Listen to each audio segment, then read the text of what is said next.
we go again, riding on in. It's another episode of the Outlaw of College Football, and today we're going to have a special guest on, Jeremy Smith from Southern Sports Focus. We're going to talk about the SEC preview. We're going to give our take on what we think is going to happen and give a few categories and categorize some of these teams. This was actually Jeremy's baby, so I have to give him all the credit in the world. So I'm going to go ahead and without further ado, I'm going to bring Jeremy on into the house here, but let me fix something real quick. Let's go ahead and put that grill in the background. There we go. How's it going, brother? It's going great, man. It's been a while. Good to talk to you. Yeah, I was glad to hear from you. I hadn't heard from you in a while. So you hit me up, asked me if there had been like an SEC preview done or prediction show, and I said, no, we hadn't really done that yet. So it's almost here, man. I can feel it, man. This last month always drags, man. I hate to wish my summer away, but football. You look at all the teams, and it's just. Yeah, I know we talk about the NIL and the transfer portal and all this stuff that we kind of bash all the time, but when we get to this point, every year it seems like the excitement builds, and it's just about the football. And of course, there's going to be some that are going to complain about the rest of the stuff, and that's fine. But man, we're entering the home stretch. It's just time to focus on the football and the game we love. That's right.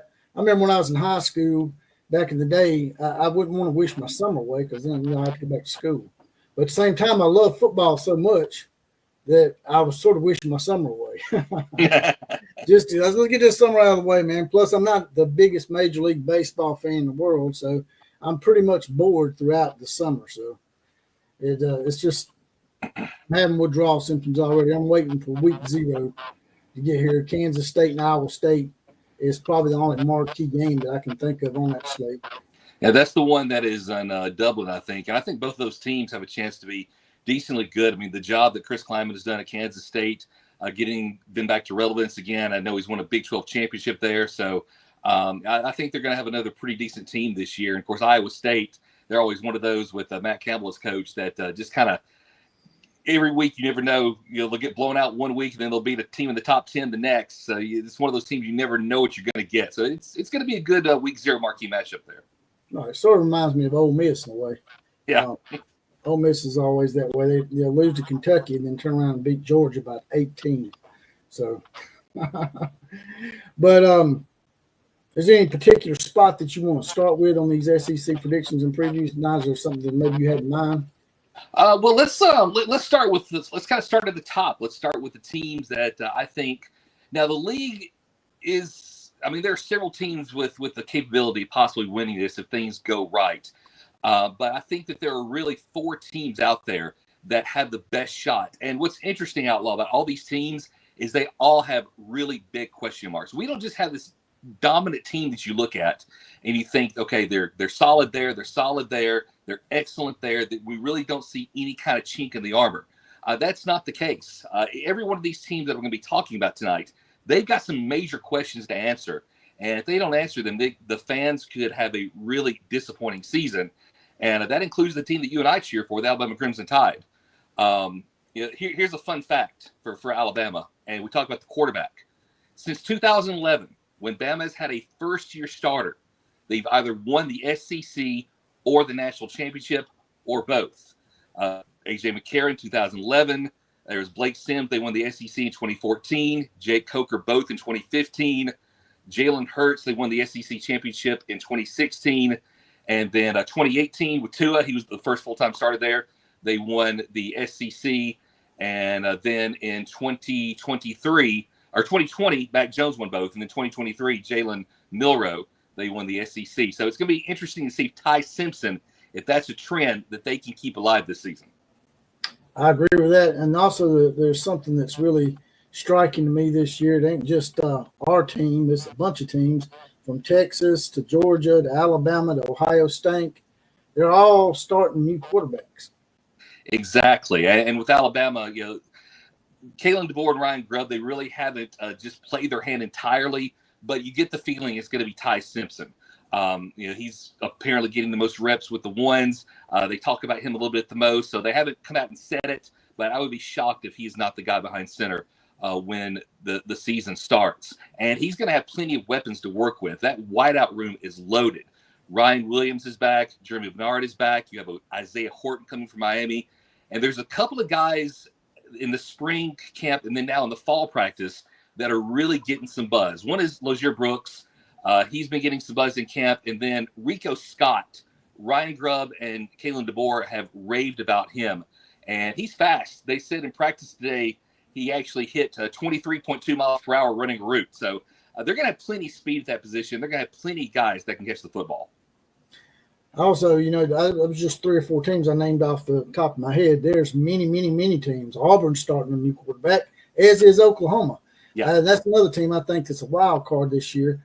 John Mateer seems like he might be the real deal, and it might be something that might be able to put Oklahoma back in the picture again as a relevant blue blood.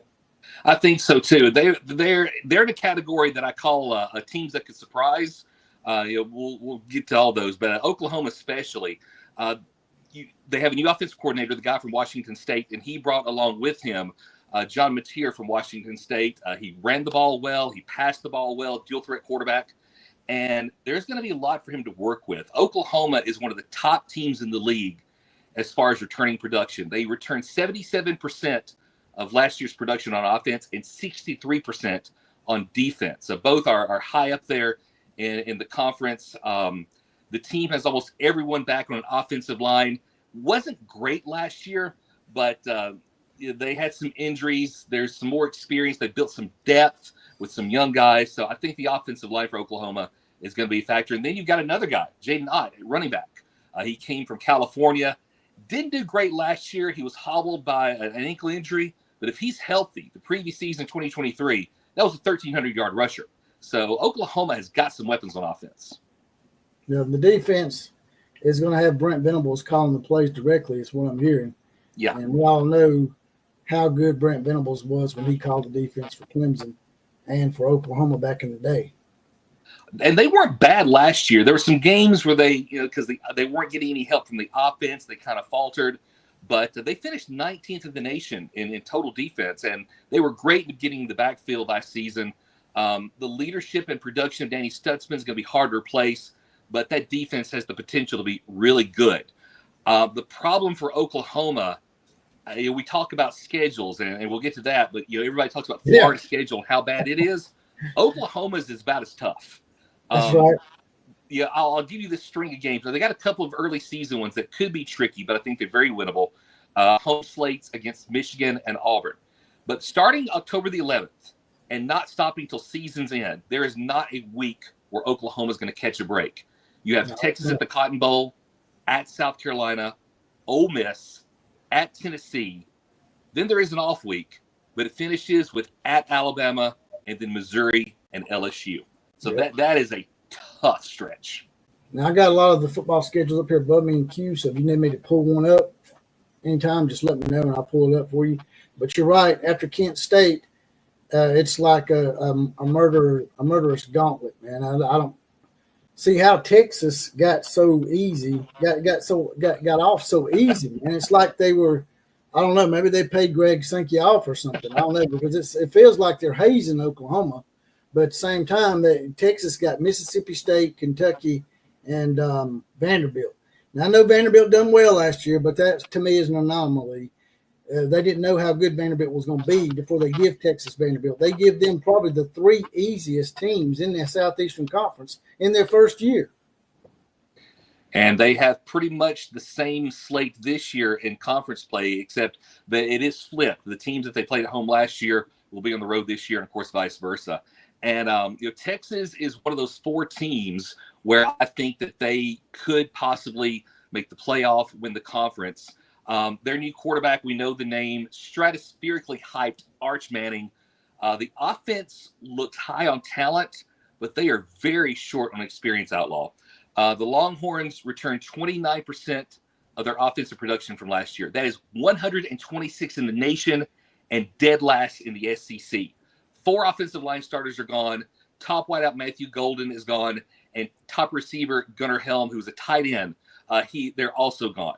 Now they've got some good talent. They've got Ryan Wingo. They've got this freshman kid Lockett, I believe his last name is Khalil Lockett, and he could be a guy that has like a Ryan Williams or maybe even a Jeremiah Smith type season. He is that talented, but there is a lot of questions to answer for this Texas offense, and The best thing that a young quarterback like Arch Manning could have, a first-year starter, is a strong offensive line and a strong running game, and I'm not sure Texas has either.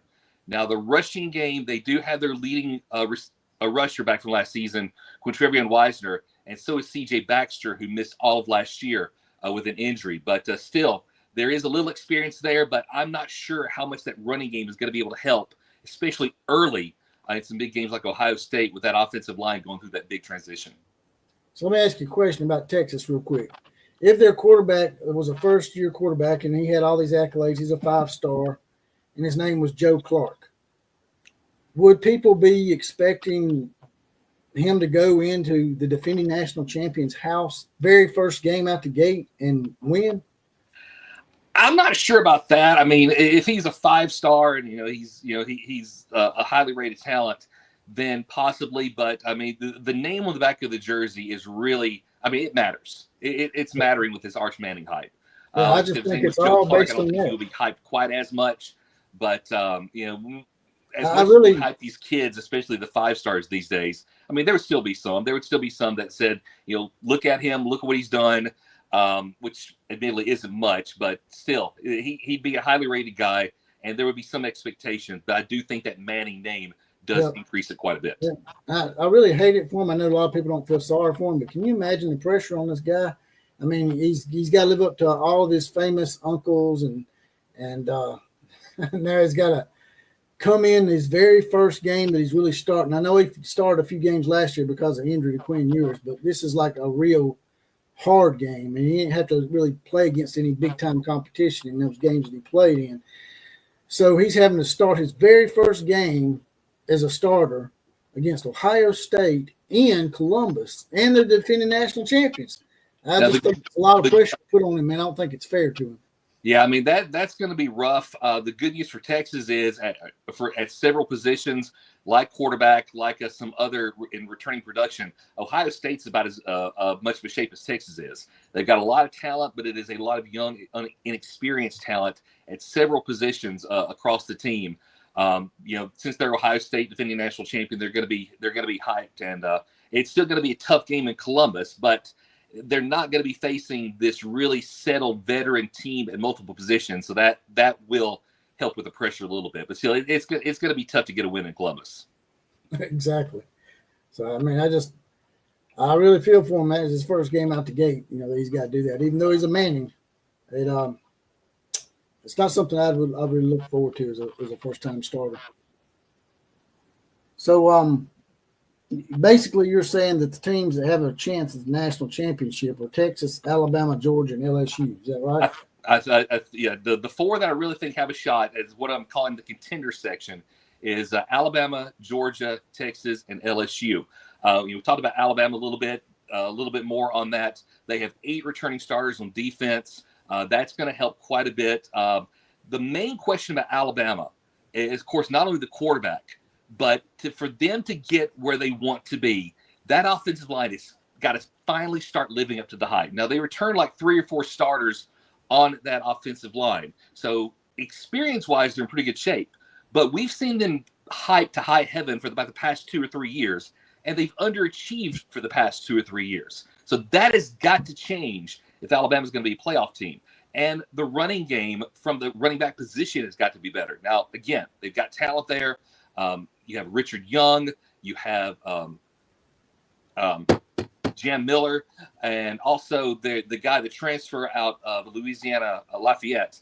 I can't remember his name off the top of my head, but he's been getting a lot of he's been getting a lot of praise from DeBoer and Grubb. So talent-wise, I think is there, but Ty Simpson is not the guy like Jalen Milroe that's going to lead the team in rushing and rushing carries attempts. So that running back position has got to get back to the Bama standard, as does the offensive line. With that defense, as experienced as it is, if all that does come together, they're going to be a team that can make a deep run in the playoff. Now back to Texas for just a second, and something just dawned upon me. They had this situation before a while back. I'm showing my age a little bit, but they had a guy come in that was he was the son of a famous quarterback. His name was Chris Sims. He was the son of Phil Sims, and he ended up basically fizzling out. Do you think that Arch Manning's could be another Chris Sims? I mean, I don't know. This year will tell a lot, but I think Arch Manning is a better talent than Chris Sims was. I agree. And Sims, there was some controversy with Sims. If you remember, they had an entrenched starter named Major Applewhite. And Mac Brown actually took the starting job from Applewhite and gave it to Sims. And I don't think that set well with a lot of guys on that team. That's just my guess. I mean, we're talking several years ago here. And Applewhite had to come in and save him a few times, if I remember correctly. But, yeah, I mean, it's going to be tough for him because Manning, there's a lot of hype on him. Again, youth at the offensive line. They've got replaced a lot. They still got talent there, but they're going to have to replace a lot at the receiver position. Fortunately for Manning, they have 6 returning starters and some big portal additions on the defense. That defense, again, should be one of the best in the conference. So if the defense can hold teams in check and allow Manning to kind of get a feel for the game early and get into that rhythm, then they should be fine. But there's some big challenges for the Longhorns that a lot of people are not talking about. That's right. Namely, starting off with Ohio State. That's big. Yeah. Me, man. He's not going to have a chance to settle in or anything. It's going to just be right out the gate. But Georgia and LSU, a lot of people are it's like Georgia's not really getting much respect since Carson Beck left. Yeah, and look, you it's fair to ask if Gunnar Stockton is the answer. I mean, he looked okay against Texas. They did enough to win in the SEC championship game, but he looked lost. The whole team looked lost against Notre Dame in that playoff game, even having all that time to prep. And the offense lacked a lot of pop. I mean, Carson Beck wasn't exactly tearing things up. For the first time since 2020 last year, the Bulldogs averaged under 5 yards per carry, and the passing game was just 7.7 yards per attempt. That was their lowest since 2019. Is Stockton the guy to put the pop in that offense? We don't know. The running game, the Dogs were 15th, 16 teams in the league. The Dogs were 15th in the SEC in yards per game last year. Now, they brought in Josh McCrary. He is a guy from Illinois, 240 pounds. He averaged over 5 yards per carry last season. And then you have Nick Frazier, who had a solid freshman campaign, about 600 yards. So there's a potential of a good tandem there. They lost a lot of receivers, too. Their top 2 guys. But Kirby hit the portal. They got Zachariah Branch from USC and also Noah Thomas from Texas A&M. So that's going to help a lot.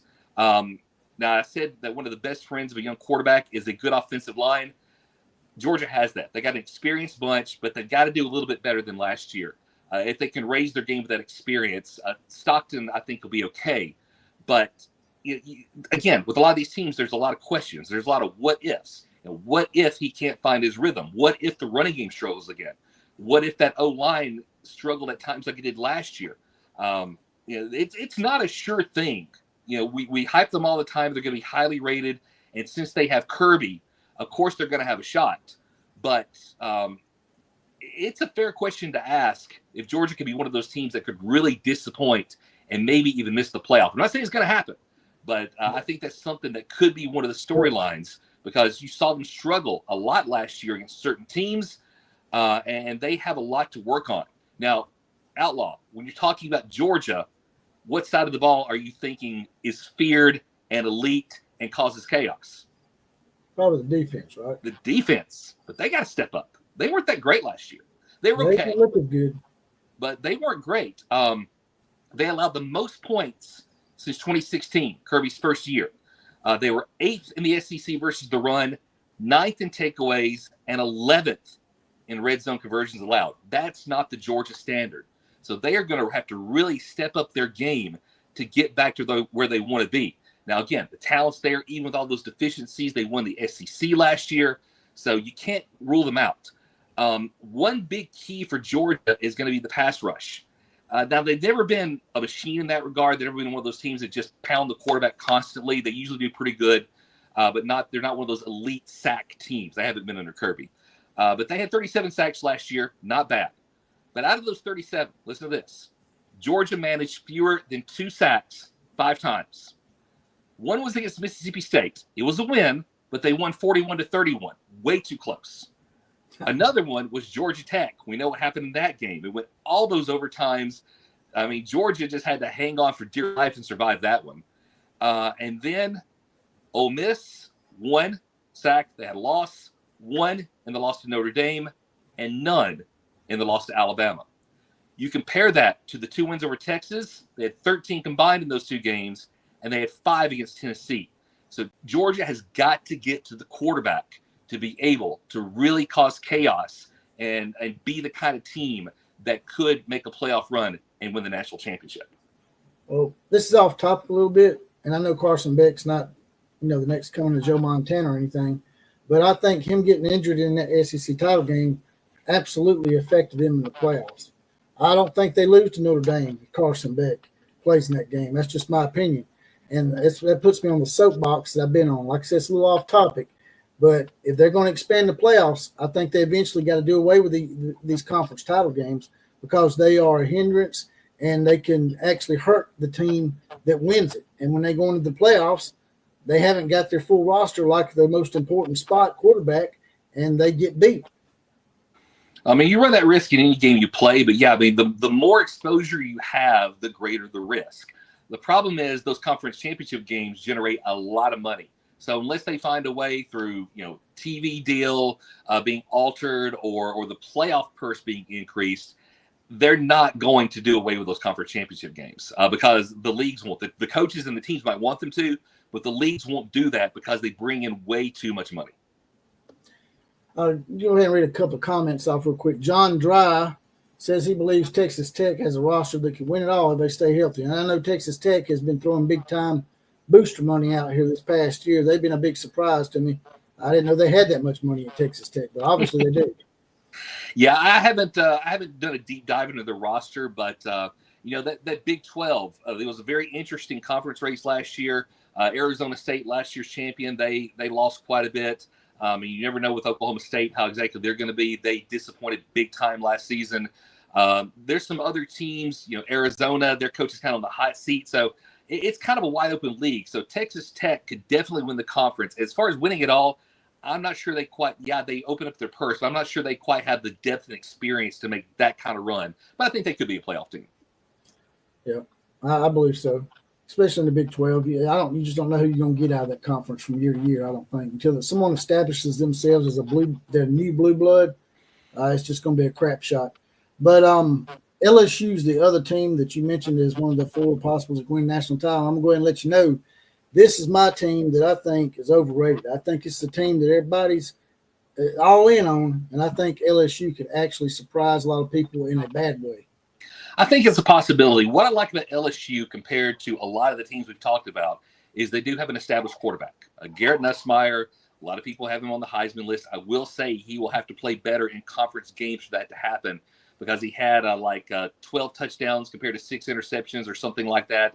The ratio wasn't great. He turned the ball a little bit too much in conference play. I mean, we saw him struggle against Alabama, some other games. But still, he's one of the better quarterbacks in the league. Could have first-round talent. It starts there, but there are big questions. And the big question starts with offensive line. Will Campbell, Emory Jones, Nate Frazier, Garrett Dellinger, they are all gone to the NFL. That is a lot to replace with an O-line that was superb last season. Their center's coming back, and you have former Northwestern guard tackle Josh Thompson and a guy from Virginia Tech who could play either center or guard, and Braylon Moore. Those are guys that can step up quick. But still, offensive line is going to be a concern for LSU. Still could be a position of strength, but it's not going to be near as dominant as it was last year. I think they only allowed like 2 or 3 sacks all season. I might be wrong there, but it was just this insanely low number that they allowed. Garrett Nussmeier kept his jersey clean a lot. So if they can do that again, they have a chance. But yeah, it's going to be a question mark. And with that said, they've got to have a better running game. LSU, when I saw this, I was stunned. LSU has not had a 1,000-yard rusher from the running back position since 2021. Jaden Daniels had 1,000 yards the year he won the Heisman.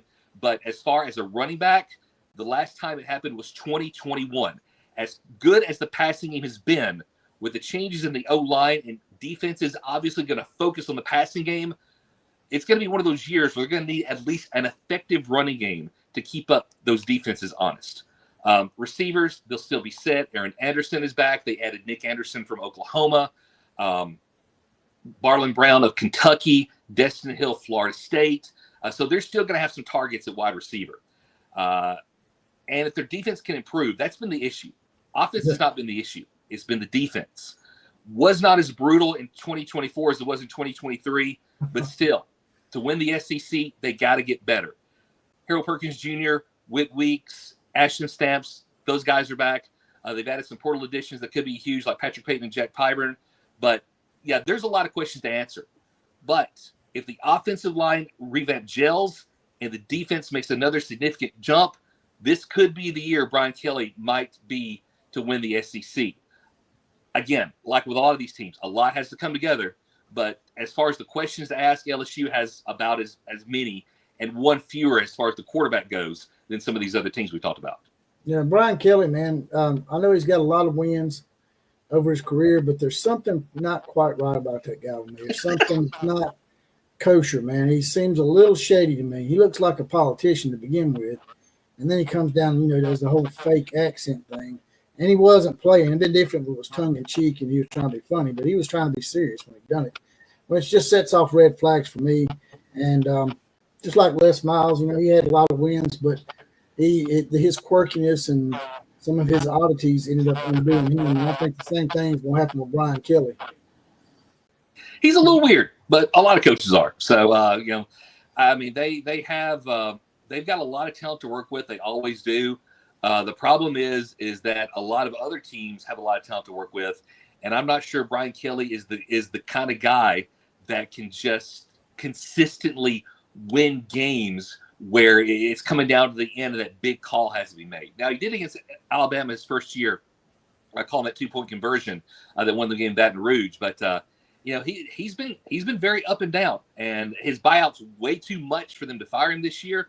But if they have another subpar season and they go like 8-4 in the regular season, it's going to get a little warm, a little toasty for O'Brien going to the next season. But I think LSU is one of those teams that could win the SEC. But again, like the others, there's a lot that has to go right. You know what's crazy about the whole thing is he left Notre Dame and said that he couldn't win the big games at Notre Dame. He couldn't make the playoffs for Notre Dame.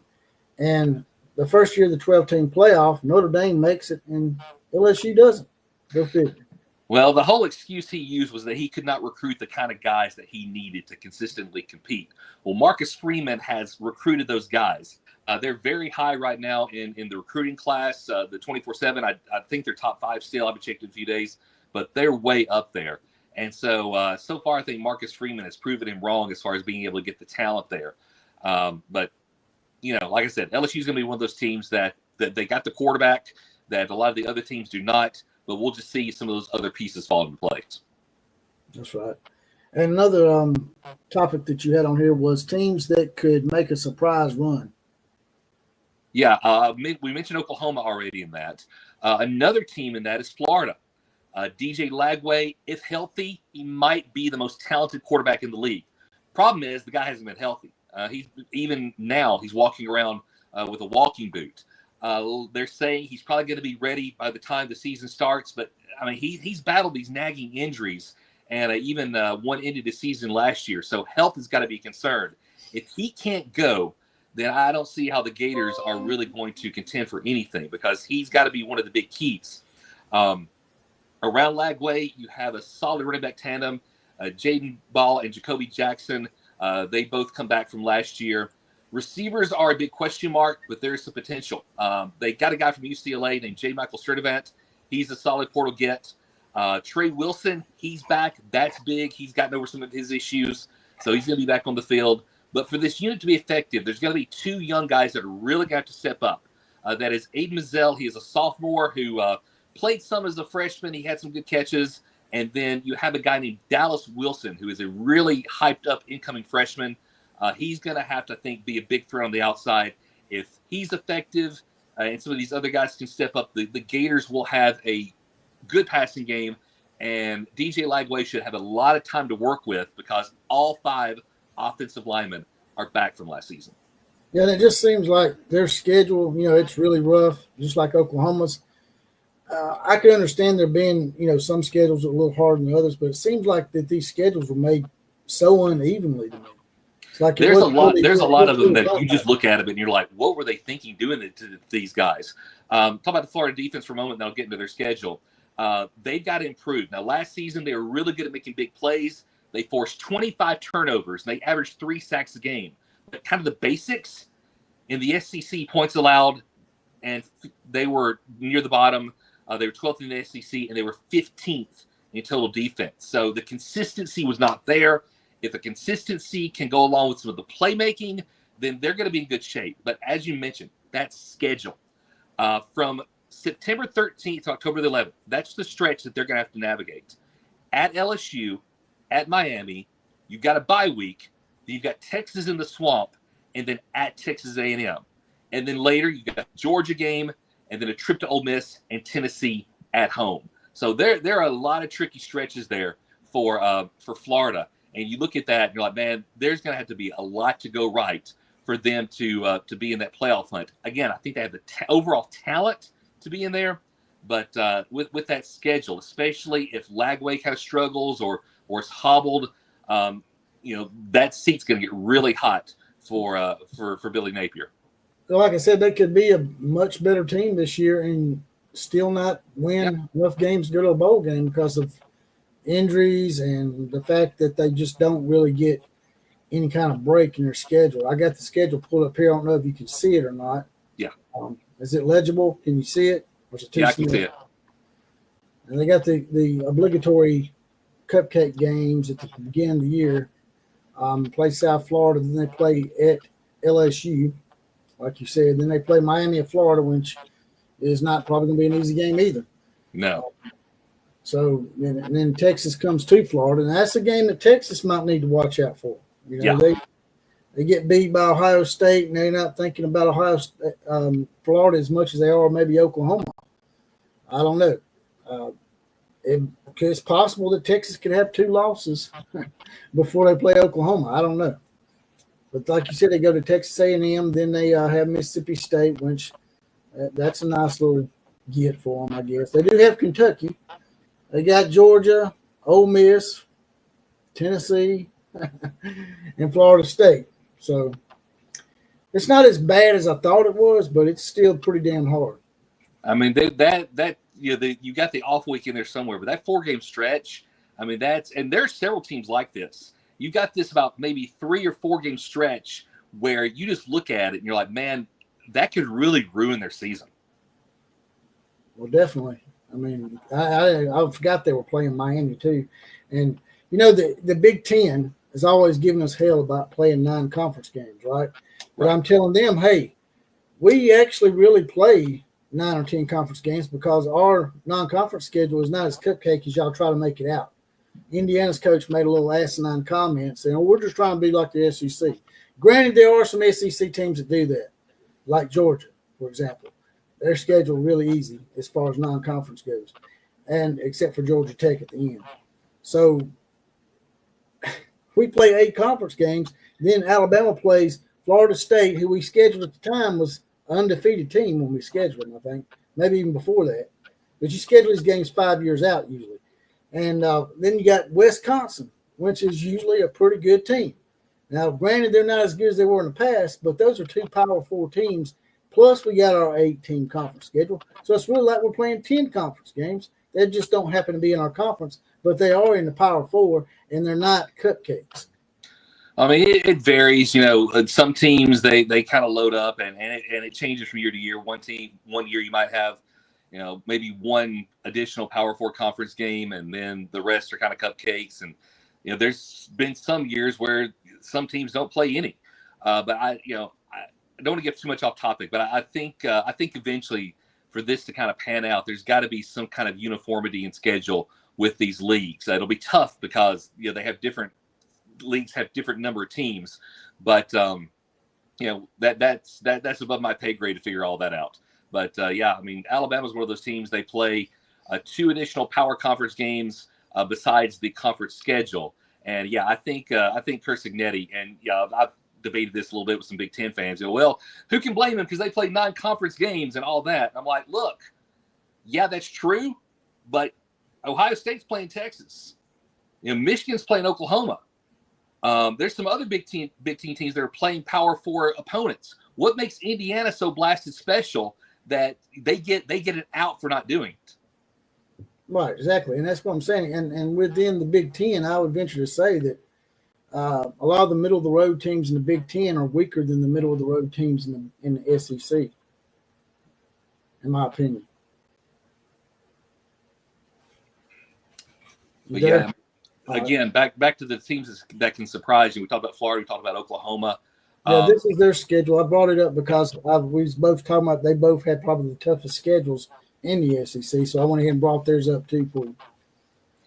I mean, like I said a minute ago, that there's some tough stretches, and Brent Venables, he's one of those names that comes up on a lot of these hot seat lists. If the Sooners struggle down the stretch and they don't win at least 8, and have close losses in some of these tough games, there's going to be some questions about, I think, if he's going to be able to keep his job.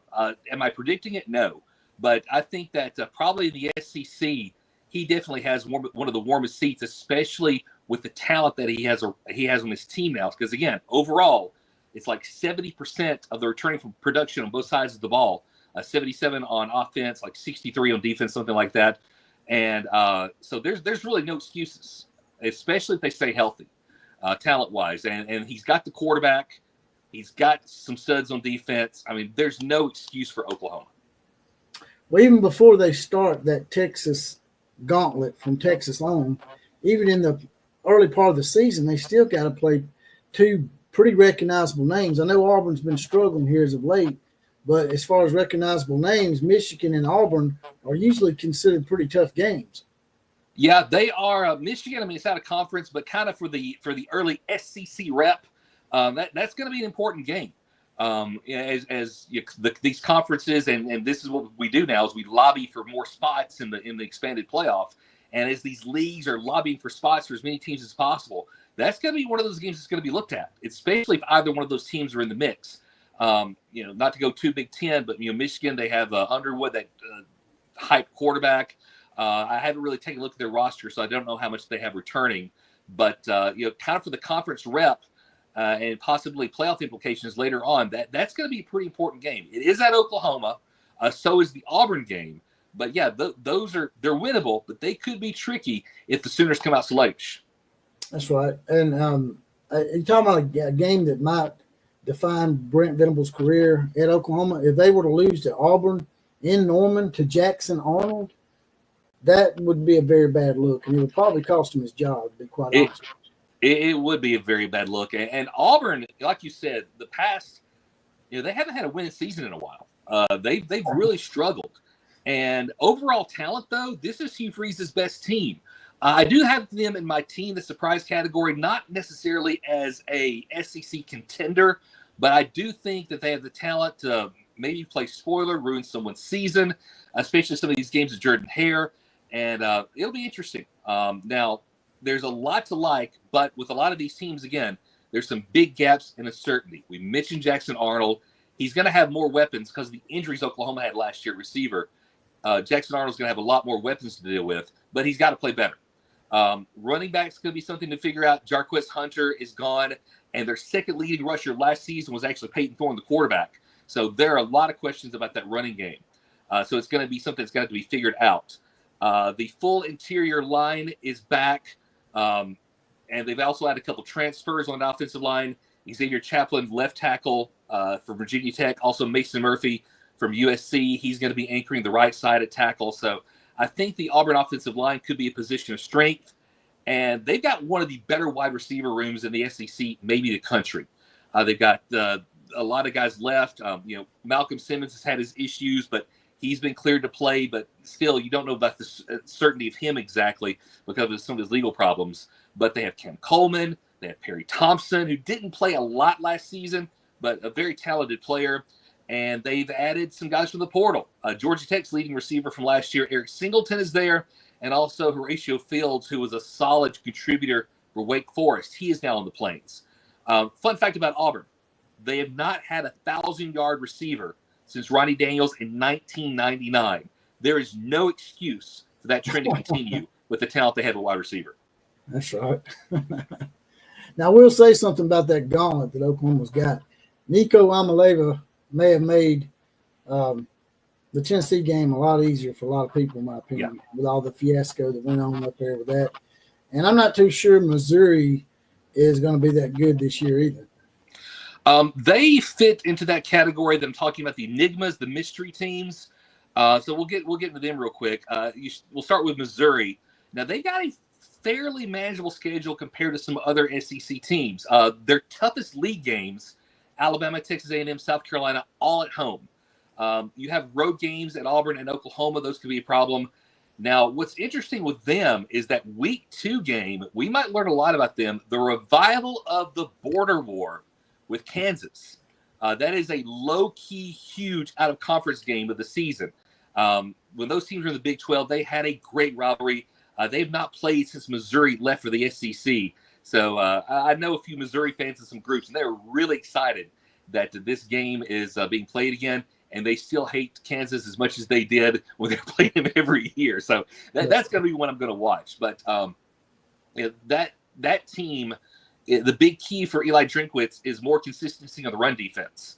The Tigers lost to Alabama and Texas A&M last year by a combined score of 75-10.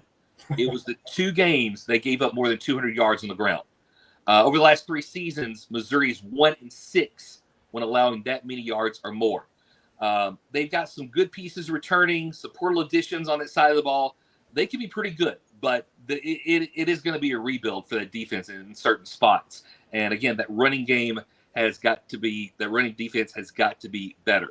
On offense, they've got a competition between Penn State transfer Bo Pribula and Sam Horn. Whoever gets the nod, they don't have Luther Burden or Theo Weiss to throw to. So that was 2 of their big guys last season, especially Burden. They do have a solid duo, at least, with a couple of transfers. One transfer, Mississippi State's transfer, Kevin Coleman, who had 74 catches, 932 yards, and 6 touchdowns for Mississippi State last year. So he's a big addition. And then Marquise Johnson, who was with them last year. So there's some talent at receiver. They have a running back from Louisiana Monroe who rushed for over 1,300 yards last year at the transfer portal. So there's some spots there where there's some talent. But the O-line, those parts to replace, the new quarterback, how he gets protected, that's going to be key to see how Missouri is able to perform. But relatively speaking, compared to some of the other teams with the tough games being home, they don't have quite the gauntlet that, say, a Florida or an Oklahoma or some of these other teams that we talked about have. You got a lot of people filtering in now. They got close to 20 people in here. So if y'all don't mind, jump out and smash the like button. That really helps push the algorithm on here. It pushes us out to more people and gets this party bigger and more crunk. And if you're new to the channel, like, share, comment, and subscribe. Subscribe is most important. It also gets the party bigger and puts me in the good graces of YouTube. But going back to the teams that can make a surprise run. So how many teams do you think could actually make a surprise run and maybe, make people think that maybe they're going to make the SEC title? Those 2 would be, I mentioned 2, Florida and Oklahoma, and I originally had this next team kind of in the mystery, but you look at and it's really hard to. I'll say this team, you might raise your eyebrow a little bit, but they've got some really good pieces in a lot of areas, but they have questions like these other teams. That's Texas A&M. Year 2, Mike Elko. He's been hyping up his team a little bit. He said that. For a team to really compete, you have to have multiple guys that can make NFL rosters, multiple draft pick potential. He says he's got at least 13 potential NFL players on his team. Now, whether that's true or not, I don't know, but he's got some good talent. Marcel Reed, their quarterback, has got to be more consistent passer. He's had some good games. He had 297 yards and 3 touchdowns against Auburn and only 1 interception. But then, the following week or next week, a couple weeks down the road, he had 146 yards and an interception against Texas. Reed, adequate passing, but he's got to be better. Keep that running ability going. He should be able to be fine. Teams are going to have some film on him now, so that's going to make things a little more difficult. The rest of the offense, they're another team that's returning their entire offensive line, all 5 starters, and that is huge for a quarterback like Reed, who will need some time in the pocket and being able to have some space to scramble if need be. They've got Le'Veon Moss back. He ran for over 700 yards last season and was a huge threat for his leg injury. Aggies will have a really good running game if he's able to come back healthy.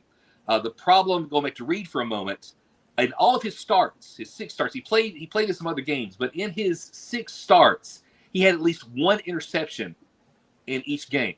That can't happen if they want to make a run at the SEC championship. The defense had some bad moments and underachieved quite a bit, but there's some good talent at every level there. Aggies are a bit of a mystery, but they're very talented, and they're one of those teams that could be talented enough to win the league. But I'll give and their schedule's a little bit more manageable, but still, I think overall talent-wise, probably an experienced Florida, Oklahoma across the board, a little bit better in a lot of key areas, but don't sleep on Texas A&M. Yeah, Texas A&M is that team, and it seems like they've always been that way ever since they've been in the SEC. They'll win a couple big monumental games against teams who are really good at the time. I remember when they beat Arkansas one time when Arkansas was decent, and they thought Texas A&M was on the rise. Of course, the Manziel game against Alabama, and then they did absolutely nothing with it. They ended up getting their ass handed to them by LSU. And they've always been that team that's good for a couple of big upsets, and then, of course, they just turn around and they just can't. It's like they always fade down the stretch. And if you told me before Texas A&M and Missouri joined the league who would have went to the SEC title game twice, you would say it would have been A&M. Right. A lot of people give Missouri a hard time and say they don't belong in the SEC, that they're a weak link, and they should be kicked out. It's like, y'all do realize Missouri's been to the SEC title game twice. Exactly. But I mean, A&M is one of those teams, like I said, they're a bit of a mystery, but the more I look at them, the more I kind of like them. But like with these others, there's going to be after life that goes right. They don't play Alabama. I don't have their schedule in front of me. I don't think they play Georgia. I'm not sure on that top of my head. Like Texas A&M. Yeah, but they should have a pretty good football team. Another team, I mentioned Auburn. I don't think that they can win the SEC, but again, I think they can play.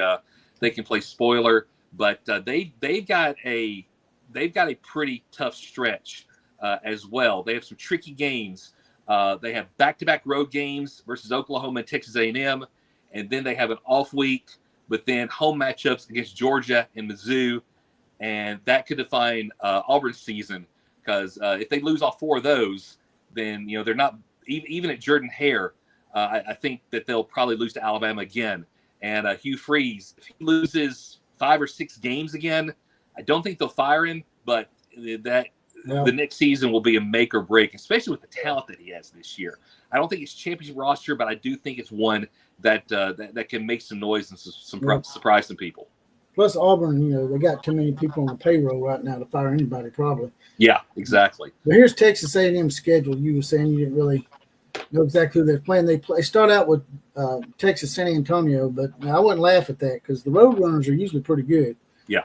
Then they play Utah State, and then they play Notre Dame on the road. Now, last year, they probably should have won that game against Notre Dame. They let that one slip through their fingers, and it's a game that sort of came back to haunt them in the rankings.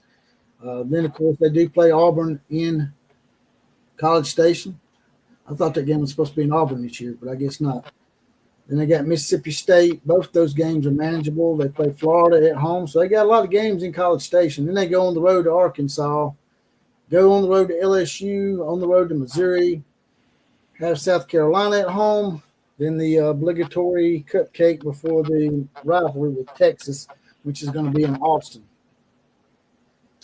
And so they've got some tough games on that schedule. But, again, they're a team. I think they're going to be sneaky good. A couple more teams. I think they might upset Notre Dame. They could. I mean, it's going to be tough in South Bend, but Notre Dame's breaking in a new quarterback, and they have some questions to answer. But I mean, there's been teams that have not been quite as strong here recently that's gone into South Bend and won. So Texas A&M is very capable of that. You look at A&M, they've got some questions, and one team. I'll talk about one team that I see kind of as an enigma. I have one team that I think is just way too overrated. But first, the other kind of enigma team. I've got 2 actually. One is Ole Miss.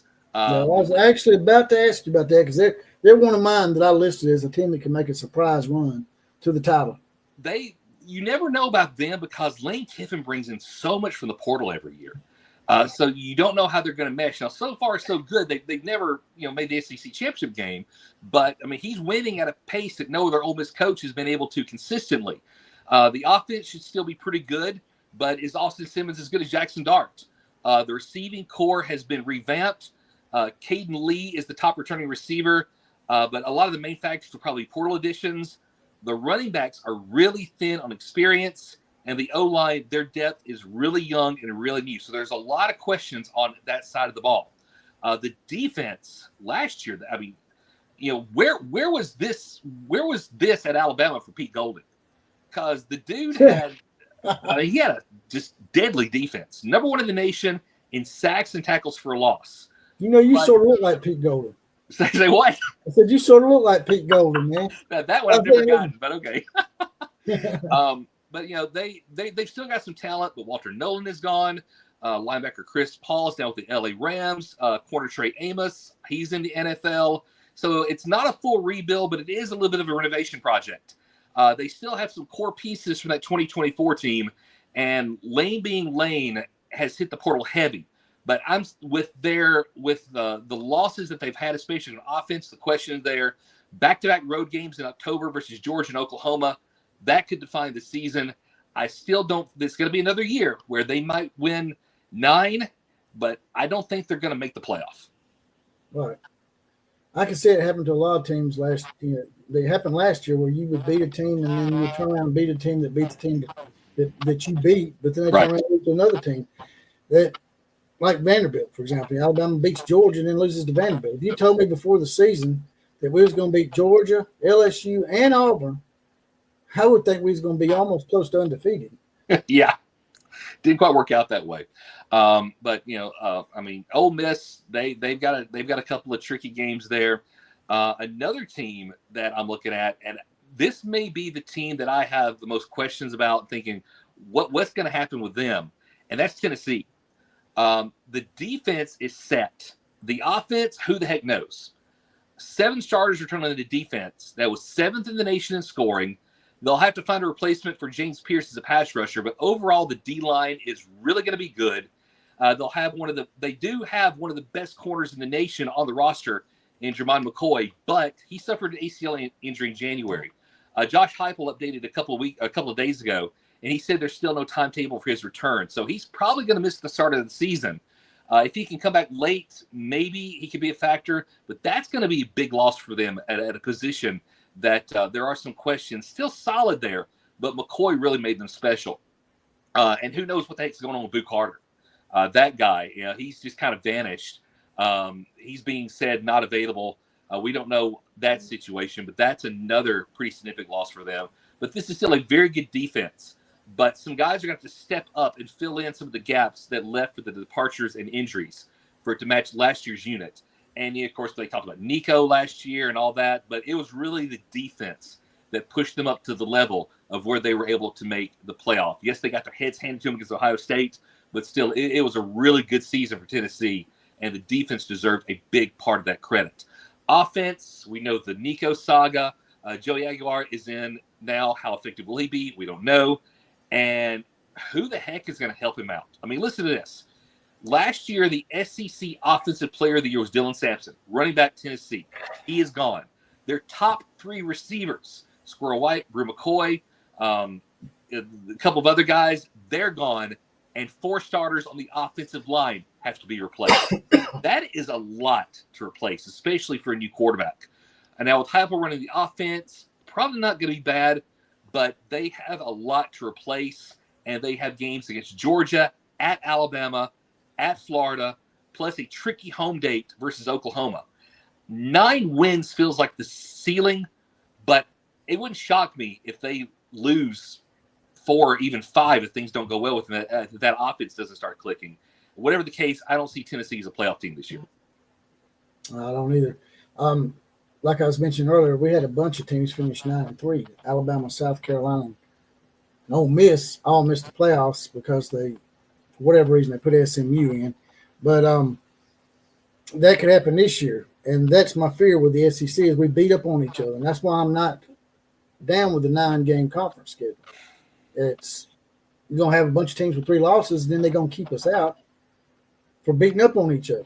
And then y'all want us to add another one so we can beat up on each other more? I don't think so. The scheduling is always a tricky situation. But, Tennessee, they've got some huge challenges. Like I said, Josh Heupel, he's proved to be a pretty good offensive play caller because he's the one that does that for them. They've got a lot of pieces, and there's not one that you look at and you think, that could be what puts them over the hump. I mean, quarterback, running back, wide receiver, offensive line, there's nothing there where you just look at it and really, at least on paper, strikes any huge fear into you. But we'll see. Like I said, with Heupel on the offense, he's done well for them. So you can't completely count them out, but I do think that Tennessee takes a significant step back. I'm telling Thunder OU Center, he's probably one of my most attending listeners. He was wondering what about OU. We just spoke about OU, but if you want to, you can give him a little take on OU real quick and where you think they're going to end up for the season. Sure, we'll do that, and then we'll go into the overrated team that I want to talk about. But yeah, I think Oklahoma is a very solid team. As we mentioned, they're 70% of their production for the team, offense, defense, is back. When you return that much, you've always got a shot. Big upgrade at quarterback with John Mateer. Big upgrade at offense coordinator. Venables is going to be calling the defense. He is a good defensive play caller. There's a lot of talent on both sides of the ball. So talent-wise, they have the opportunity to make a run to the SEC championship. It's going to be tricky with that schedule. We've talked about it already, Outlaw. Just so many games you look at and you're like, man, how are they going to survive that gauntlet? Texas, we mentioned Texas, the Cotton Bowl, at South Carolina, Ole Miss, at Tennessee, the off week, then at Alabama, Missouri, and LSU, those final games at home. This is a team that if everything falls into place, I mean, they could be a 10-win team. But if not, if Mateer doesn't, click with the offense like Sooner fans are hoping, and they just don't have the explosiveness, then, I mean, they could be a team that falls down to 8 wins, which still would have been improvement from last year. I do think that's kind of the floor, but it won't be good enough to really make any waves. But, I mean, Oklahoma is a good football team. They just have a very daunting schedule. That's right. And so now we're going to get to it. Who is your overrated team? I know where you're going with this because everybody is just on their little bandwagon. Everybody wants to push this team, but go ahead. The South Carolina Gamecocks. That's right. I mean, I don't understand it. This is a team that I think they were picked to finish 5th in the SEC Media Days. This is a team, they're getting the hype because they have Lenore Sellers coming back to quarterback, and they have one of the top pass rushers in the country, Dylan Stewart. However, the light is shining so brightly on those two that everyone cannot see all the uncertainties on the field that they have. Their leading rusher from last season, Rocket Sanders, is gone. They had a presumed heir apparent in Utah State transfer, Rashul Faison, but he is having some problems with the NCAA and eligibility as far as how many years he's played. Kind of a little bit of what Diego Pavia went through, but they haven't got that cleared up yet. It's a little bit different situation, but still, it's tied into how many years he's actually played. At receiver, their top receiver was their tight end, Josh Sanders. He's gone. No one on this current roster had more than 30 catches last year. No one reached the 400-yard mark in receiving yards, and no one had more than 3 touchdowns. They have got to step up, and they have got to step up big in that receiving game. Offensive line should be decently solid. They've got some talent returning. They've got some guys that they're missing. But on defense, I mean, that they've lost so much. And again, that's getting masked because people, Dylan Stewart. And yes, he's an incredible talent. But both starting linebackers are gone, and 3 of the 4 starters on the defensive front are gone. Benching him, Dylan Stewart is back. But one of the reasons Stewart was so effective as a freshman last year and was able to give quarterbacks nightmares, yes, he's ultra-talented, but you had the senior on the other side, a guy by the name of Kyle Kennard. That was one of the best edge duos in the country. Kennard is gone. Without that beast, teams can focus more on Stewart, possibly double-team him. try to bump him out of the way, they could focus a lot more on him with their scheme, and so that's going to make things more challenging for him. At linebacker, they're having to replace a trio that combined for 212 tackles last year. The secondary is in a bit better shape. Shane Beamer did hit the portal for a couple of pieces, but there's so much uncertainty, and that schedule has some tough stretches. I've done this with a lot of teams, kind of this really tough slate that you look at. For South Carolina, it goes all the way from October 11th to November 15th. And here's what we're looking at. At LSU, Oklahoma at home, Alabama at home. Neither one of those games are going to be easy wins. At Ole Miss, an off week, and then at Texas A&M. South Carolina realistically could lose all 5 of those. And then Clemson. Yes, the game is at Williams-Brice, but still, Clemson is going to be a really good team this year. Really like them. I think that they'll probably win the ACC. I know that, the ACC, blah, blah, blah. Yeah, I know they're in a weaker league. But Clemson has the talent to beat South Carolina, even in Williams-Brice. I'm not saying the Gamecocks are going to go 6-6, but it would not shock me in the least if they did. And that would definitely make them the most overrated team in the SEC. Yeah, and they also opened the season with Virginia Tech. At Virginia Tech, yeah. So, I don't know if that's a neutral site game or what, because it looks like they got listed as Virginia Tech at South Carolina, but it might be a neutral site game. I'm not sure. But yeah, I mean, it's going to be – their schedule has some tough stretches. And like I said, I'm not sure if they have the depth and just the overall talent at receiver. I had one South Carolina fan tell me they were loaded. I'm like, where? Where are you loaded? And I gave him the facts, and he goes, well, you just know it all, don't you? He couldn't give me an answer. So, there's so many questions about South Carolina. Shane Beamer's a good coach, and they have some talent. But I don't think they have enough to compete in the SEC as far as making a run at the championship. So like I said, with the SEC, 1 week you could have Ole Miss beat Georgia. Then the next week they play Alabama and they lose to Alabama, but then Alabama turns around and loses to Georgia, who lost to Ole Miss, who Alabama beat. Yeah. It's crazy, man. It's just like there's just a lot of parity right now in the SEC. Last year's darling, Vanderbilt, they'd always been considered a floor mat in the SEC. What do you think about Vanderbilt? You think that was a 1-year anomaly, or do you think they're going to follow that up with at least another bowl season? Well, the thing about Vandy is, and I do think that last season there were some very fluky wins, but they've got a lot returning. Diego Pavia is back. They have a lot of playmakers back. I mean, they have a lot. I think I looked at it. They have a lot of starters returning, especially in defense. But this is a team, they have to go to Virginia Tech, then at South Carolina. I think they lose both of those on the road. And then at Bama, loss. LSU, loss. Missouri at home, maybe winnable, but it's not going to be an easy one. Missouri, I think, will be favored. At Texas, that's going to be a loss. Auburn, see Missouri, winnable game, but it's not going to be easy. At Tennessee, I have to give the edge to the Vols right now overall, but that's another game that could be winnable. They might be a bowl team, but 5-7 or even 4-8 wouldn't shock me. Off topic here a little bit. Larry Trowicki's in the house. He's one of my loyalists. He's up here all the time. He's a Nebraska guy. He says, "Corn up in here, I think Nebraska goes 10-2, and we beat Michigan this year." That's some pretty lofty goals there, Larry. Look, I haven't done a deep dive into Nebraska, but I mean, they're like a lot of teams. There's some things to like about them. They have a really good coach, Matt Rule. They have their returning quarterback. I haven't looked to see exactly what they've had returning besides that, but I mean, I don't know about 10-2, but I don't think they're a team you can sleep on. You saw them last year. There were some games where they struggled. There were some games where they gave some teams fits. But I think it is kind of a put up or shut up time for Matt Rule at Nebraska. If he doesn't improve this team this year, I don't know if he's going to be the answer.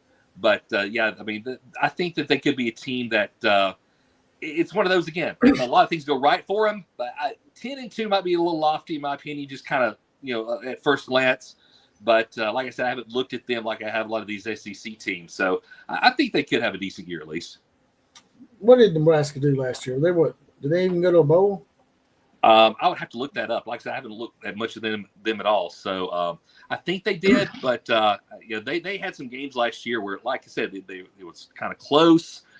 They looked pretty good, but then they had some others where they just looked lost. Screwoff says, what would be awesome is if the two Crimson Nations, Alabama and Oklahoma, played each other twice, one being in the SEC championship game. We think about the chances of Alabama and Oklahoma ending up in the SEC title game. I mean, I think it could happen because these are two teams with the talent to do it. But again, these have a lot of questions. I'm sorry, I just saw that next comment. I don't want to be mean, but if you're reading that, yeah, I'm fixing to. We got a $5 donation from Appalachia Africa Twin. He says the Vols will go 11-1 and beat Atlanta for the SEC championship. Well, God bless you for supporting your team that well and having that much confidence in them. That's all I'll say. But go ahead and finish your thoughts on Alabama and Oklahoma. But I mean, you can't rule it out. It's not. I don't think it's likely to happen. But I mean, it'll be cool because anytime you have two historic programs like that going at it, especially with any form of championship on the line, it's good for college football. I would love to see two blue bloods like Alabama and Oklahoma in the SEC championship game. I would love to see them in the national championship game. I don't necessarily think that'll happen, but your fan there. I think it would be awesome. Like him, it would be awesome if it happened. Yeah, if Carson Beck hadn't got injured, we might have got to see Texas and Georgia a third time last year. Yeah, very possible. Very possible. The other teams in the league. I'm going to do some quick hits here on kind of the rest of the field. Arkansas. Could this be Sam Pittman's final season? Offense can be a bit dangerous. You got Taylor Greenback, Bobby Petrino still calling the offense. They had a pretty good offense last year. Veteran O-line, solid at quarterback or solid at running back, but big questions at receiver. And with the Razorbacks, it's almost a complete rebuild on defense. They have a lot to replace, and 3-9 is a real possibility for the Hogs, especially if that defense struggles and doesn't come together. Kentucky, I think this is going to be another season where the facade of Mark Stoops being a coach, and I call it facade because it's fake, of being a coach that does more with less, that's going to take a hit. You have Zach Calzada, quarterback. Does that really excite anybody? I mean, he's been a bunch of different places. Does former Alabama looks like Tarzan, catches like Jane Kendrick Law really do it for anybody? There is some potential at running back. The O-line has made some pickups in the portal to improve from a team that was very lackluster in 2024. But there is just too much of a talent gap versus most teams in the SEC. Defense made some portal additions. Jordan Lovett is a bright spot at safety. But again, there's just not enough there across the board. You're looking at another 4-8 or 5-7 best season for the Cats, I think. We talked about Vanderbilt and the Mississippi State. Year 2 for Jeff Lebby. They got a little help on both sides of the ball by the portal. Blake Shapen was pretty good at quarterback last year before getting hurt. If he's healthy, the offense could give some teams some trouble. But still, that talent gap is way too big versus most teams. They'll face 4 or 5 wins more than likely for Jeff Lebby's team. So let me ask you this. Because Bob Petrino had so much success at Arkansas when he was the head coach there, do you think if Sam Pittman gets fired that they would give that job to Bob Petrino? I mean, I don't think you could rule it out. I mean, that incident was several years ago. I'm sure there would still be some detractors on that saying, how can you do that? But they've already welcomed him back as offensive coordinator, so why not? We know that a lot can be forgiven when you win. And he never won a championship at Arkansas, but still, in his time in the SEC, it was one of their, as far as just wins and so the teams that they were able to beat and everything, it was one of their most successful times. Houston Nutt didn't make an SEC championship game. He didn't. In 1995 they won the SEC West. So they've had a couple of division titles in years past. Petrino was never able to do that, but they had some really good teams with him. And I think with the state of NIL now and so many demands that they would hand the keys over to Petrino again if Pittman is fired. Yeah, I I agree with that. Bob Petrino had Arkansas in the top 5 in the nation. I remember when they was playing Alabama. The only thing is, you had Alabama and LSU, both winning national championships at the time, as well as not too far removed from Florida. So it's like you said, he was just in as far as making the SEC title game, it was just the wrong place at the wrong time with too much powerful football going on with the SEC. And now you have Arkansas or Oklahoma and Texas in the league now too, so it only gets rougher. But Arkansas, they're a proud program with a lot of history. But I just don't know if they will be a year-to-year contender in the SEC. Maybe if they get that NIL money from the folks at Walmart, maybe that would help. But their team this year, I don't think they're going to do much. So who do you think is going to be the worst team in the SEC? I'm saying Mississippi State. I think so. Yeah, I think the team is going to finish dead last is probably Mississippi State. Like I said, there's just not enough there, and which is sad because you kind of root for him a little bit because Mike Leach was never going to win a championship there, but he really built that program back into something relevant. They won some games they shouldn't have. I mean, he at least made them interesting to watch. And they've kind of lost that since his unfortunate passing. And I don't know when it's going to occur where they are going to be able to get that back. Another thing that's escaped a lot of people that when they've done these schedulings and stuff, they claim that they were trying to keep teams within a certain geographical region of each other. And yet Alabama and Mississippi State no longer play each other. And those two teams are the two closest campuses in the SEC. So if they're going by geographical proximity, they failed miserably because Mississippi State should have stayed on Alabama's schedule. And they probably, I know they're not going to do it because it's a money grab, but they probably should have took LSU off their schedule. Yeah. I mean, if you go geographically, definitely. But, I mean, with all these conferences now the way they are, I mean, we know geography means nothing. So, for them to say that was laughable, we knew that wasn't going to be the case. They're going to look for the matchups, at least as many as they can, which is going to equal the big ratings and the big money. And, except for Texas. Yeah. But Mississippi State they have not beaten Alabama since 2007, Saban's first year. So and they've had some good games since then. I think it was 2017 in Starkville. It was a close game. There have been some others. We remember 2014 when Dak Prescott was there. They were like the number 1 team in the country, and they went to Alabama and got beat by Bama in Tuscaloosa. So, I mean, there's been some good games there. But still, I mean, Mississippi State's just a program now. They're at the bottom rung of the league, and so they're not going to be featured as much in some of against these premier opponents. They'll have to because these schedules are going to rotate, so they'll eventually face Alabama again. But who knows when that's going to happen? Yeah, and Mississippi State and Alabama haven't missed playing each other. I'm just guessing here. I think the last time they missed playing each other was maybe the late 1940s, maybe even further back. So well, they were the same. There's the team. It's the team that we've actually played the most out of all SEC schools, and people don't realize it. But Auburn is actually further away from Tuscaloosa than Starkville. We're only like an hour away from Starkville. Yeah, and that's that. With these divisions gone, there's some good things about that, but because of that, I mean, we've lost some games where, as an Alabama fan, you look forward to every year, especially the annual matchup, especially in the more recent years with Lane Kiffin being Ole Miss. I mean, Alabama versus Ole Miss was must-see TV. Yeah, we're not getting that anymore. There's another one right there. Yeah, I mean, the game against Arkansas was always a good litmus test. There was a time where when Alabama beat Arkansas, was happy about that.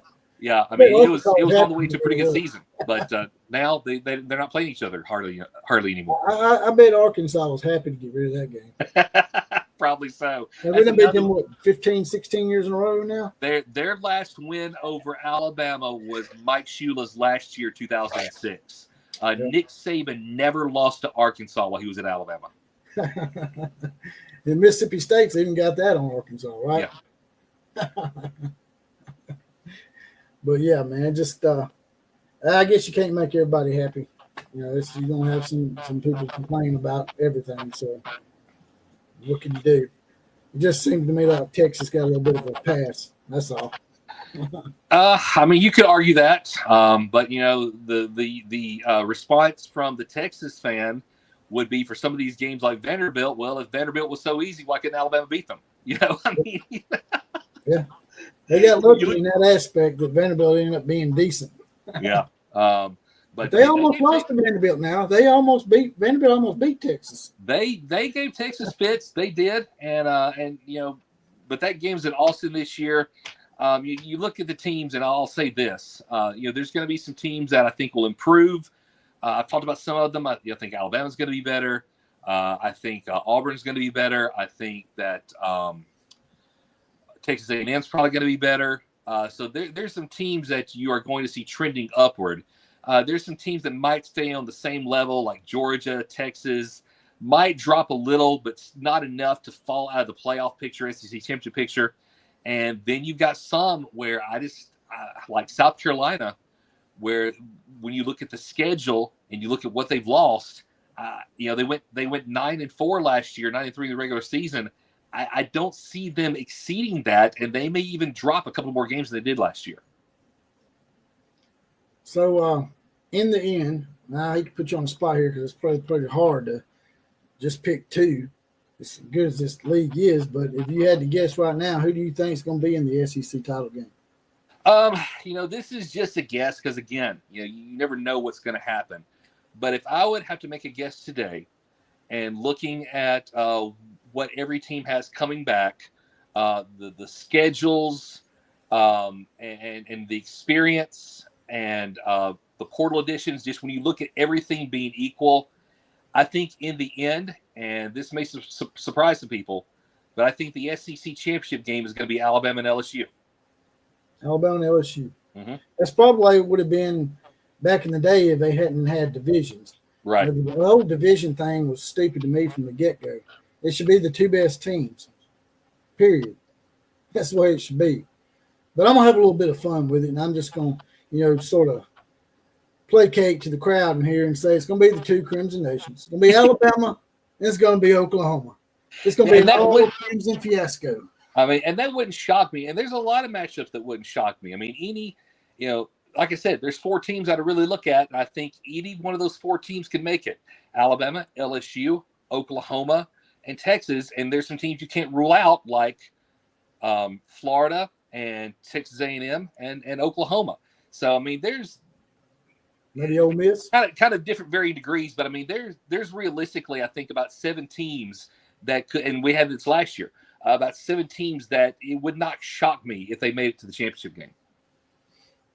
Well, a lot of the preseason magazines, they're just going to go chalk, and most of them are saying it's going to be LSU and Texas.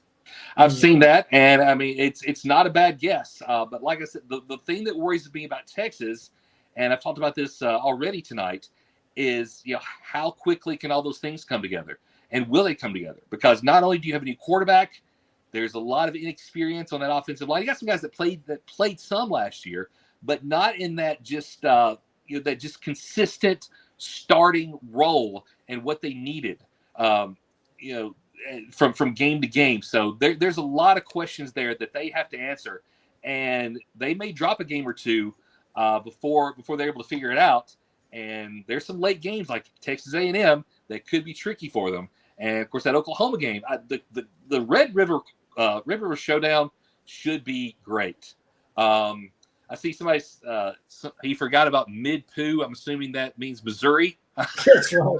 I just want to put up there. The Oklahoma people call it Mid-Pooh. Mid-Pooh. They Okay, had a rivalry from back in the day. In the Big 12, they used to hate each other in the Big 12, but Missouri used to get dominated by Oklahoma. So, well, I did mention them. Thunder OU Sooner. I mentioned them as a team that I don't think they're going to be in the ACC championship race. I do think they could be a team that can win some games, maybe 8-4, 9-3. But they got a new quarterback, a lot of new receivers, a new running back. So there's going to be a lot to replace there. They could be solid, but I don't think they're going to be in the SEC championship hunt. All right. I got a little clip I want to play for you. It's sort of off topic, but I just want to get your a real quick take on it real quick. Okay. See what you got to say about it.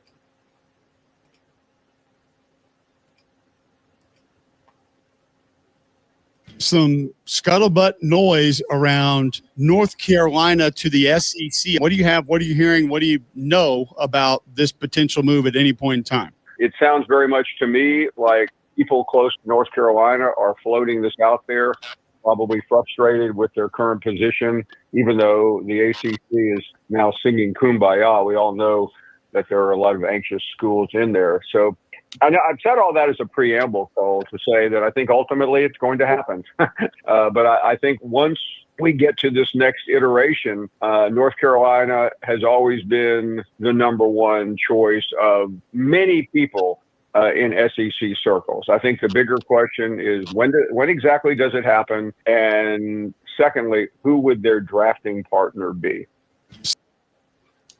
What's your take on that? In this day of conference realignment, nothing would surprise me. There are some good things about that. There are some bad things about that. The bad thing is, of course, another sport, basketball. What do you do with that North Carolina Duke rivalry? Because that is one of the, not just in college basketball, but that is one of the best rivalries in all sports. I would hate to lose that. And that's always the risk with these conference realignment.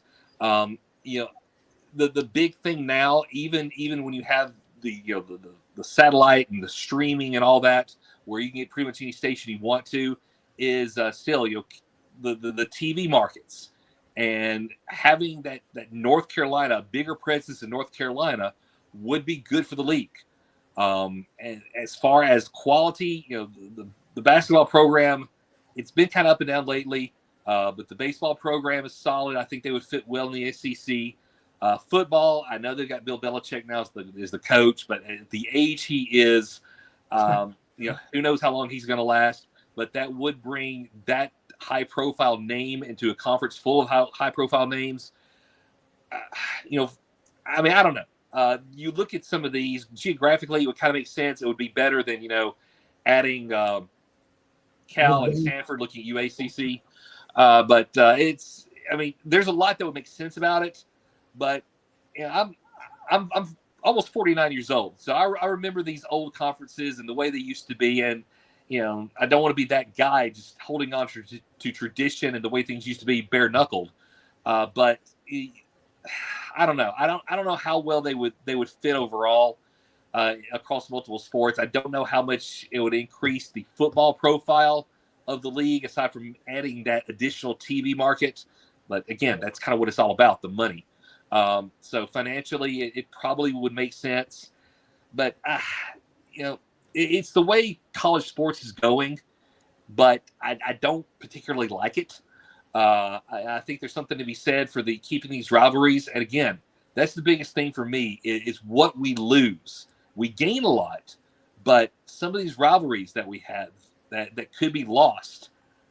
There's a part of me that doesn't like it, but I think it would make sense. And if it'll happen or not, who knows? The ACC, they try to hang on for dear life. They're trying to stay relevant. They've added some teams, but adding those teams and trying to make everybody happy, especially when you have Florida State and Clemson saying, "Hey, look at us. We're a higher profile. We maybe deserve some more money." It's going to be difficult to keep that league together. So, if they push it, keep pushing it, it may cost a pretty penny to get out of that grant of rights, but in the days of conference realignment, if the SEC really wants North Carolina and North Carolina really wants the SEC and they're willing to open their pocketbooks, it'll happen. Well, a lot of people, I was the same way. I was like, man, that Tobacco Road rivalry is going to go away. But then I thought about, basketball scheduling is a lot more freedom. You have more games. They could schedule each other in the non-conference in basketball and keep that rivalry in basketball, whereas in football, it's not quite as easy. Yeah. So they could keep that rivalry. And people keep saying they don't have a high football profile. Well, maybe that's what we actually need. We already got too many football powers in this conference already. Somebody's got to lose. So somebody's going to end up slipping. Somebody's program's going to start slipping, and they ain't going to like it. Somebody's got to lose. Everybody can't win. So some of these traditional powerhouses in football aren't going to be so traditionally powerful anymore. Just look at Arkansas. They would have some success early on, but they're nowhere near as powerful as they were when they were in the old Southwest Conference back in the day. And like Oklahoma sort of slipped. from what they were. Hopefully they're going to rebound because I like Oklahoma. But I think we need to expand our basketball portfolio because it is the second biggest money-making sport in college athletics. And, North Carolina ain't been quite as good here as of late. But overall, they are blue blood. And overall history, they got a lot better history than, say, most of the SEC in basketball. I mean, it would definitely lift up the as far as the name brand, and that branding is this word that's thrown about a lot. So that would help the basketball. But last season, North Carolina made the tournament, but they didn't do much. They really struggled last year, and the SEC had 4 teams in the Elite Eight, 13 teams that made the NCAA tournament, 2 teams in the Final Four, and one that won the national championship. So from a competitive standpoint, basketball really doesn't need much help right now. But from but is that short term? That's my question. Is that a short term success? Well, the thing about it is you have so many good coaches now in the SEC. Todd Golden at Florida, Nate Oates at Alabama, Bruce Pearl at Auburn, Rick Barnes at Tennessee. I mean, there are a lot of great quality coaches that recruit well, that work the portal well. So, I think it could be a long-term thing because the SEC has made more of a commitment to basketball, and we've been seeing the dividends of that with as many teams they've been putting in the tournament and with the teams we've been seeing in the Final Four. And you look at teams like Kentucky, they're using the most of their NIL budget on basketball, so they're making a real commitment to get back to glory. I mean, there were some teams that bowed out early in the NCAA tournament that makes you think, okay, maybe the league wasn't quite up to snuff as maybe they were hyped. But still, I mean, they had a lot of teams in the tournament. They had a lot of teams that played well all season long. Their out-of-conference record last season, or the regular season, was superb. I mean, there was no one better in that regard. So, with the talent that's been coming in and with the coaches that the SEC has, this is not a one-and-done type thing. This is going to be a long-term thing. And you could argue that North Carolina is actually would be joining a better league, a more competitive league, if they left the ACC. That sounds ridiculous, but the results don't lie. That SEC versus ACC challenge, I think it was 14-2 or something in favor of the S, or 10. I don't remember how many games were played, but it was all SEC pretty much. I know ACC only won 2 games in that. The SEC is a superior basketball league to the ACC right now, and I don't see that changing. Yeah, and like I said, that North Carolina might see that, and that might be a big turn on them for as well. That this is a dying conference, and our staples basketball, and the SEC's picked up their game in basketball. And another team that's been suggesting, a lot of people laugh when you hear it, but Kansas is a blue blood in basketball. Yeah, and they're contiguously. Geographically, they're technically connected to the Southeastern Conference with the state of Oklahoma and the state of Missouri. So you wouldn't be really going too far away from what you've been doing. At the same time, you had another blue blood in basketball with Kansas. I mean, the football is definitely what's driving all this conference realignment because that's the big money maker. But, you got to look at some of these other sports too and bring into because the goal is increasing your profile, making your league better, both on and off the court, field, whatever you want to say there. And, adding programs like North Carolina and Kansas, even though there's not much talk about that, that would do it, especially in the basketball realm. But, I don't think the conference realignment is done. If you add North Carolina, you're probably going to add another team to come with them. I don't think it would be Duke, but, maybe a Clemson, maybe a Florida State. You might have to contend with either Florida or South Carolina if they want that to happen. They may fight against that, but we saw how well that worked out for Texas A&M, so it might not be a factor. But I don't think this conference realignment thing is done by a long shot. So if the SEC does expand here in the next few years before 2030, you think they add 2, or do you think they go with 4? Well, 4 would make it an even 20. And that's a lot of teams for a league, especially in a sport like football where you only play 8, currently. They would have to increase to 9 at least if they added that many teams. Because you could have 5-6 years, which we've already had that some. Well, but Big Ten is 18 5-6 right now, years, right? you don't have teams playing each other. Big Ten's at 18, right? Say what now? The Big Ten is at 18, and they're talking about adding 2 more, so they want to go to 20. They're trying to get 2 teams in the South because that's the only market they're not in. and that may happen. I mean, eventually, what you may see, I don't know how scheduling will work for this, especially football, but you may see just pretty much everyone, um, everyone either that matters, either in the SEC or the Big Ten. Somebody just says Kansas isn't in the South, but now there's Missouri. I mean, that's that doesn't matter anymore. They really don't. Stanford and Cal are on the Atlantic coast. That's what I was going to say, man. You got Stanford and Cal from the Pacific Coast and the Atlantic Coast Conference. Yeah. So geography means nothing. The Big Ten goes almost from coast to coast because you have Rutgers and Maryland, and then on the other side you have USC and Oregon, UCLA. So the Big Ten is literally a coast to coast conference, pretty much, as far as where the states are located. The ACC is a coast to coast conference now. Big 12. I can't remember where their most furthest west team. I don't think they have a team in California off the top of my head. I know they got a couple in Arizona, but they have some teams now that UCF is in the South. So I mean, it's just geography means nothing anymore. Yeah, and if you want to do something to really piss the Big Ten off, give them a good poke in the eye, talk Notre Dame into joining the SEC. That really pissed me off because the Big Ten's been wanting them for so long. Yeah, the only way that Notre Dame is going to join a conference is if somehow they say, you don't join one, you're not in the playoff. And I don't think that would happen, but it would be the only way because, Notre Dame, they've got this sweet little deal where they get to play like their 5 ACC teams a year. They're in the ACC and the other conferences and other sports. And then they can pretty much kind of schedule who they want to their credit. They do schedule some good teams as an independent. But with the money they make from their own TV deal, why would they? Well, the ACC dissolves. Would they be forced at that point if the ACC goes away? If the ACC goes away, I mean, no. I mean, there would be, the other sports maybe, but they were in the Big East for years. Of course, that league went away. There may be, the Big 12 might be content. There would be a league out there like the Big 12 or this revamped Pac-12 that would be content with welcoming, they have a deal like the ACC does, where they play 5 or 6 games a year in that league as an independent and play the other sports. Now, the SEC and the Big Ten, I don't think they're going to put up with that. That would not happen. So if they wanted to join, the Big Two, we'll call them, they wouldn't have to join full time. But some of these other leagues, no, they wouldn't have to do that. That's right. I completely agree. The right guy agrees. In a way, he says, in his opinion, Notre Dame isn't joining a conference probably ever.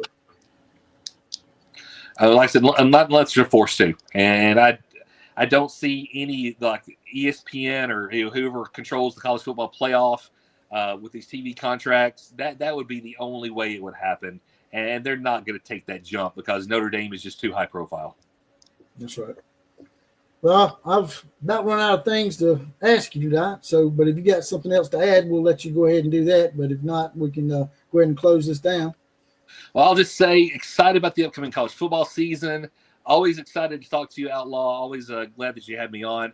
And as far as what I do, basically just a few videos here and there. Hopefully, I'll increase my profile soon with some stuff. But right now, the main place where you can see kind of what I'm about and what I do is my Facebook group. It's called Southern Sports Focus. You can search it really easy. Southern Sports Focus. Would love to have you join. We're a small group right now, about 515 members or so, but we're looking to do some great things during the football season, keep that conversation going, and really build that up. So if you want to check me out, Southern Sports Focus on Facebook, and hopefully as I am able to maybe work out some stuff and get on some other things, we'll let you know when that happens. All right, so Final Jeopardy, your final answer is in the SEC title game. Say it for me one more time. Alabama and LSU. And my final Jeopardy answer is Alabama and Oklahoma. All right, brother. I appreciate you being on, man. Always a pleasure, Outlaw. Thank you very much. Let's do it soon. Indeed.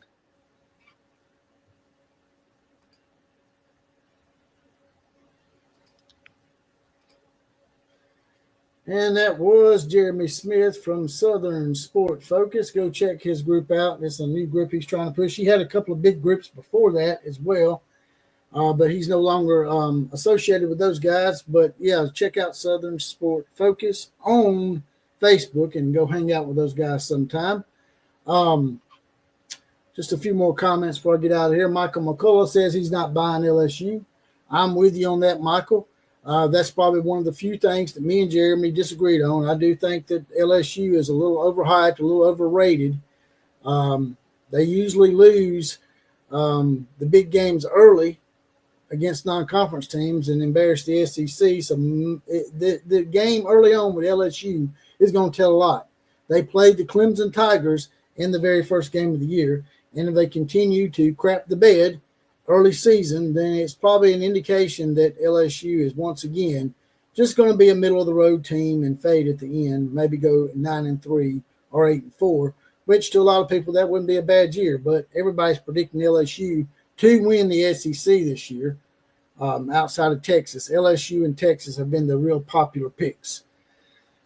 But with that, I'm going to get up out of here. Like, share, comment, and subscribe to this channel. Subscribe is most important. It gets the party bigger, gets it crunk. Also, you can be in the Outlaw Posse and get a badge and get deputized.